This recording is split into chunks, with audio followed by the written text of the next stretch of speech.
Assalamualaikum warahmatullahi wabarakatuh. Waalaikumsalam warahmatullahi wabarakatuh. Baik, untuk mengawali pelajaran hari ini, marilah kita berdoa. Berdoa mulai. Selesai. Kita akan terlebih dahulu. Alvin, Nafisa, Anton, Bunga, Niki, Riki, Galpa, semuanya hadir? Hadir. Baik. Sini Bu akan memberi atau mengasih tahu anak-anak tentang kehidupan masyarakat yang mematuhi norma. Itu ada 5. Yang pertama keteraturan, terus yang kedua keamanan, yang ketiga harmoni, terus yang keempat kepercayaan, dan terakhir pembangunan. Nah, di situ ada tentang masyarakat yang melanggar norma. Yang pertama itu ketidakteraturan, terus yang kedua ketidakamanan, yang ketiga konflik, yang keempat ketidakpercayaan, terus yang kelima itu hambatan pembangunan. Baik, di sini Ibu akan mengasih soal. Silakan salah satu dari anak-anak untuk menjawabnya. Soal yang pertama, apa yang terjadi jika tidak ada aturan dalam masyarakat? Silakan. Jika tidak ada aturan dalam masyarakat, maka terjadi kekacauan dan ketidakstabilan. Oke. Yang kedua, mengapa kita harus menaati norma? Silakan. Habib. Karena penting untuk menciptakan masyarakat yang harmonis, adil, aman, dan sejahtera. Ya. Di sini Ibu akan mengasih tahu tujuan pembelajaran kita hari ini itu menjelaskan pengertian pembelajaran norma dalam kehidupan bermasyarakat, terus mengidentifikasi jenis-jenis norma. Itu ada 4, agama, norma agama, terus norma hukum, norma kesusilaan, terus norma kesopanan. Memberikan contoh penerapan norma dalam kehidupan sehari-hari, terus menunjukkan sikap menghargai norma yang berlaku di lingkungan sekitar. Nah,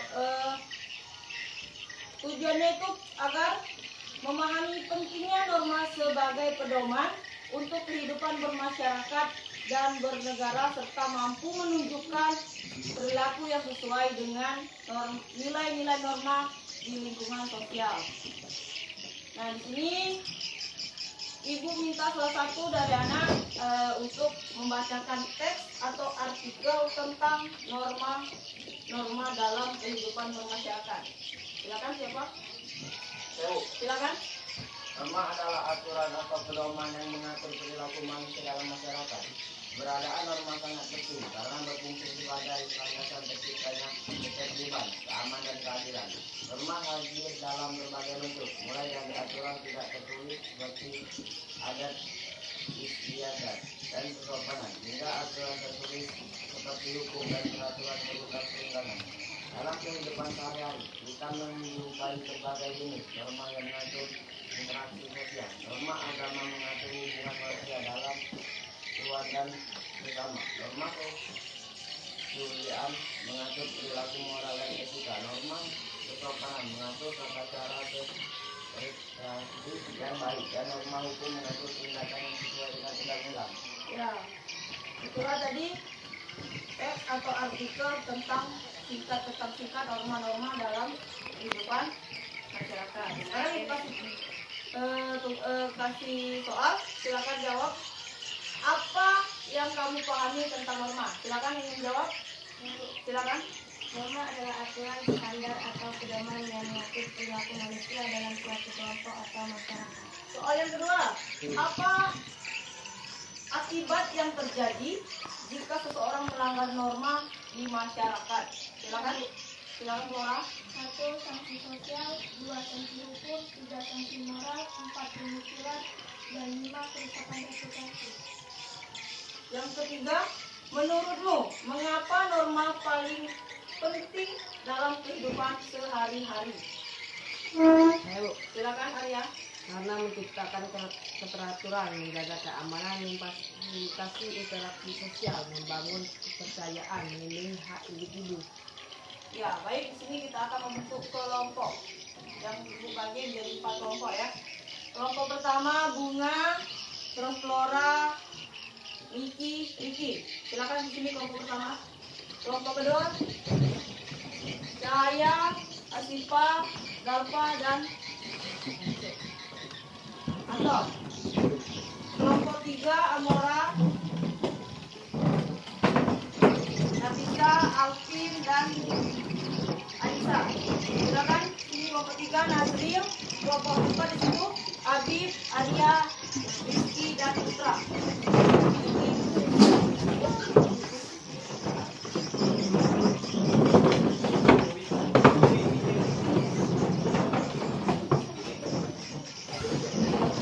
Nah, jadi anak-anak, kita sekalian itu silakan diskusikan satu jenis norma. Kelompok satu itu norma agama, terus kelompok dua norma Islam, kelompok ketiga itu kesopanan, terus kelompok empat itu norma hukum. Silakan nak diskusikan.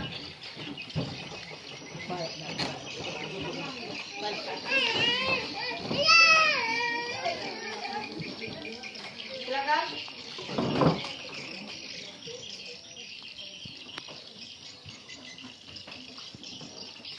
Selesai.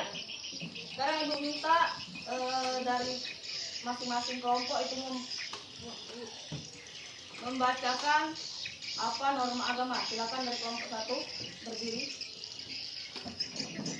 Ciri-ciri norma agama. Ciri-ciri bersumber dari Tuhan atau ajaran agama yang diyakini. Contoh penerapan beribadah, berpakaian, berlaku, belajar. Akibat jika tidak melanggar, saksi pidana, saksi pidana, saksi adil. Kelompok dua. Ciri-ciri satu bersumber dari hati nurani, dua bersifat menyebutkan, tiga tidak tertulis, empat bakti sosial. Contoh penerapan di sekolah, satu kejujuran, dua menghormati, tiga tanggung jawab, empat menghormati orang tua, lima menolong sesama. Akibat jika dilanggar, satu cemoohan, dua rasa malu, tiga reputasi yang rusak, empat konflik sosial. Tiga. Ciri-ciri satu relatif, dua eksternal, tiga tujuan menjaga hubungan baik, empat sanksi sosial. Contoh penerapan sekolah, berpakaian rapi dan bersih, dua mengucap salam, tiga berbicara sopan, empat menghormati orang yang lebih tua, lima bertamu dengan sopan. Akibat jika dilanggar, satu dicemooh, dua dianggap tidak tahu adab, tiga hubungan sosial yang retak, empat kehilangan kepercayaan, lima sanksi sosial. Kelompok empat. Ciri-ciri satu bersifat mengatur, dua dibuat oleh lembaga yang berwenang, tiga bersifat memaksa, empat bersifat tertulis, lima bersifat umum.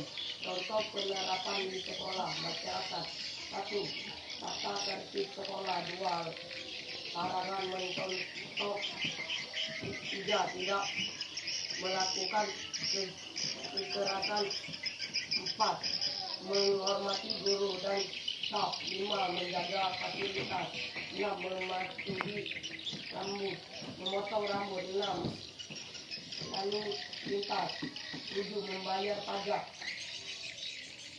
Akibat tidak dilanggar, satu saksi pidana, dua saksi penggata, tiga saksi administrasi, empat catatan kriminal, lima dudukan hukum, enam dudukan hukum. Ya, itulah hasil dari empat norma tadi ya. Norma apa yang pertama? Norma agama. Terus norma kedua? Norma ketiga? Terus norma terakhir? Norma hukum. Baik. Nah, di sini ibu akan bertanya sama anak, mengapa norma diperlukan dan apa akibatnya jika dilarang? Baik Bu, Silakan. saya itu tentang fondasi penting dalam kehidupan bermasyarakat dan bernegara. Ya, itulah tadi mengapa norma diperlukan dan apa sanksinya jika dilanggar. Nah, baik anak-anak, di sini ibu minta sama anak-anak silakan tulis komitmen pribadi tentang satu norma yang akan saya terapkan dengan sungguh-sungguh di sekolah. Silakan tuliskan.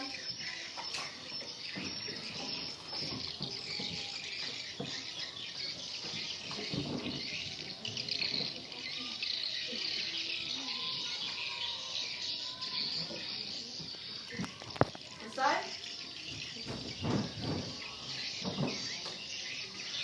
Nah, baik anak-anak.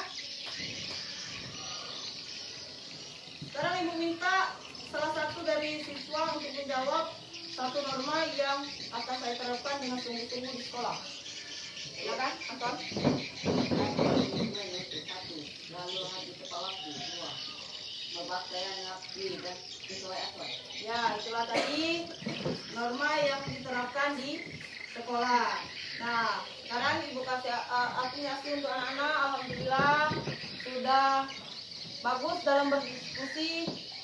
Setiap minggu alhamdulillah sudah perubahan. Ibu kasih nilai A+.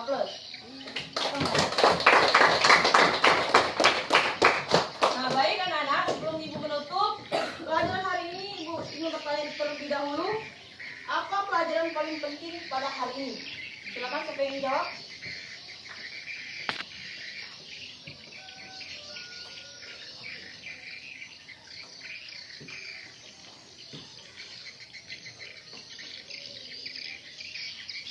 Silakan tuliskan pesan singkat di kartu tentang pelajaran yang paling penting hari ini.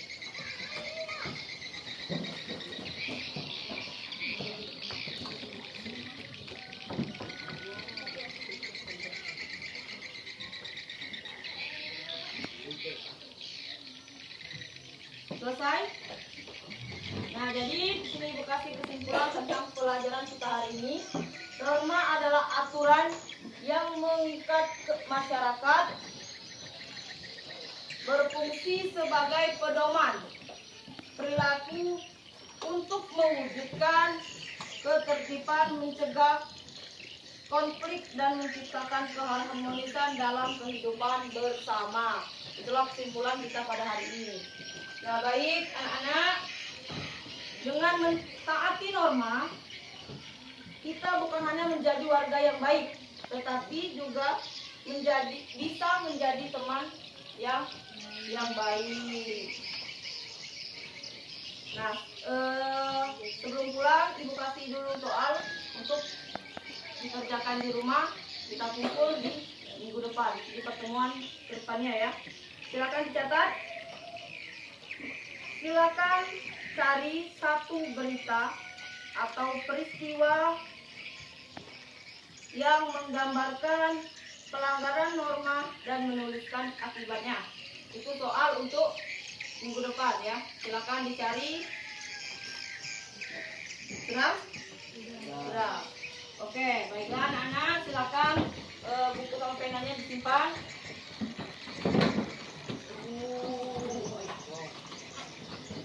Selesai? Baik, untuk mengakhiri pertemuan kita pada minggu ini, kalau ada kata-kata yang salah, Ibu mohon maaf. Ibu akhiri, wabillahi taufiq wal hidayah. Wassalamualaikum warahmatullahi wabarakatuh. Waalaikumsalam warahmatullahi wabarakatuh.